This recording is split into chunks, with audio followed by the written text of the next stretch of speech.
Last January, I walked off the plane into the thick evening air of South India, a world away from home, setting the adventure of a lifetime into motion.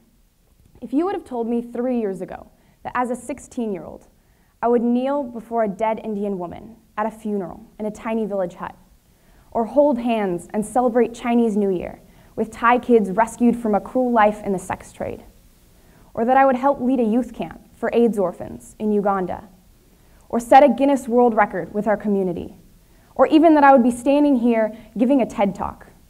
If you had told me any one of those things, I would have laughed at you in disbelief and called you crazy.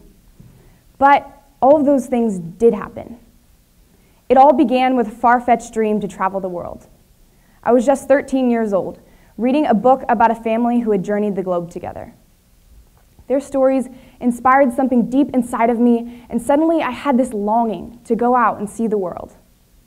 Then I dragged my family into it as I began reading the book aloud to my mom, dad, and little brother, chapter by chapter after dinner.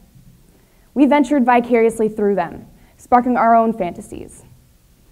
The idea grew until one night I said aloud on a whim what I had been feeling in my gut. Why don't we do this? As we began talking about really doing it, we asked ourselves what would make it the most meaningful. Because of our passion for kids in need, the idea formed to spend half a year experiencing the world and volunteering with orphans in Africa, Asia, and Central America. I am still in awe that this dream became reality. And through all of this, I've learned two things to be true. First, that radical dreams are possible. And second, that the most rewarding dreams are the ones that change the lives of others. I remember vividly the night the four of us said yes to this radical dream. From then on, the four of us began dreaming. The next 2 years we would spend figuring out how to raise the money, how my parents might put their jobs on pause, how to do school, what to bring and where to go. Now fast forward to when the adventure began, last January. First, we went to India for a month with 28 orphan kids and got to help build a playground, tutor, and simply love them.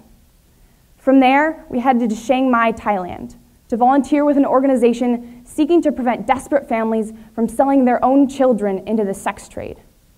There, we spent time playing with those kids, pouring concrete for internet poles, and carrying 1,600 bricks upstairs to help construct a new boys' home. Next, we flew to Africa and spent a week running a youth camp with AIDS orphans in Uganda in hopes of raising up a new generation of leaders. A long drive over the border took us to Kenya, which we would call home for over a month. Living alongside 60 kids, we taught songs and games, led PE class at the school next door, and learned Swahili, falling in love every day with the kids, the culture, and the people. Lastly, we went to Central America and spent a month with 30 economic orphans whose parents cannot support them. There, my brother and I put our fluent Spanish to practice. We taught English classes and art and led a youth camp, all along the way learning the true meaning of joy. And as I've allowed myself to dream bigger, I've observed that so many of us push our dreams into the future, hanging them on the hooks of, once I graduate, or once life is more stable. But I've learned that there is no time better than now, and there's no end to that cycle of waiting for a more convenient time unless you break it yourself. This takes a boatload of courage and pushing through an incredible amount of doubt. That's all to say that pursuing a radical dream isn't easy. Our family planned our world venture for 2 years after all. We grew overwhelmed, raising money, creating study plans, and packing up our house, and often wondered if this was just too big and crazy of an idea. And as we doubted ourselves, other people did too. When I first told my friends I was leaving the country and all of my normal life for half of a year, they didn't believe me. Many of our own family and friends were shocked and skeptical. People asked me incredulously, how are you going to do school and get ready for college and SATs? And as much as that was overwhelming and hard, I stood by my dream. Like I said, in the face of all the doubts and challenges, our radical dream became a reality. And yours can too. I'm not saying it's going to be easy. It's not. But hard is not impossible. Not only have I learned that radical dreams are possible, I've also found that the most rewarding dreams are the ones that improve the lives of others and enable them to dream. For us, instead of just romping around the world for 5 months, with little purpose but to see, our experience was so much richer because we volunteered in orphanages and loved and served the people we met. We had the privilege of being in authentic relationship with kids and of being a part of their story. Magdalene was one of those people. She is 17, but only in the 8th grade, because she comes from South Sudan, where civil war has torn her country apart, interrupting her schooling. Minutes after meeting her, I learned her father had died fighting. When I expressed my sympathy, she looked right at me, shrugged, and said, "That's just the way life is." I was stunned, not only because her reality is so much bleaker than mine, but because she lives on with grace and conviction. And those values underlie her radical dream, to get a good education so that she can raise up her country from its destruction.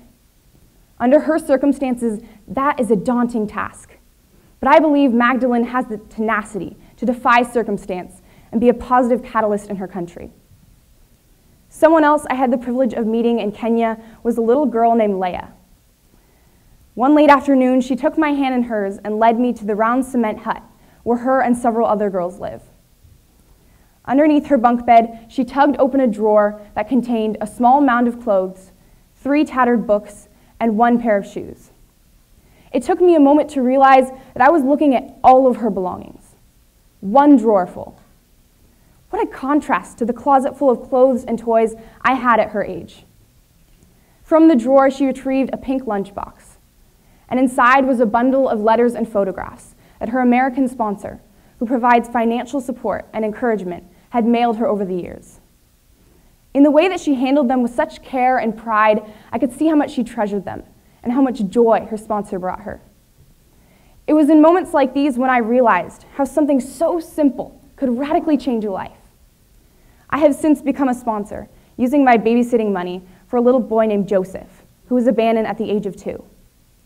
Knowing that he is getting fed every day, has the privilege to go to school, and the chance to leave a life of poverty behind brings me so much joy.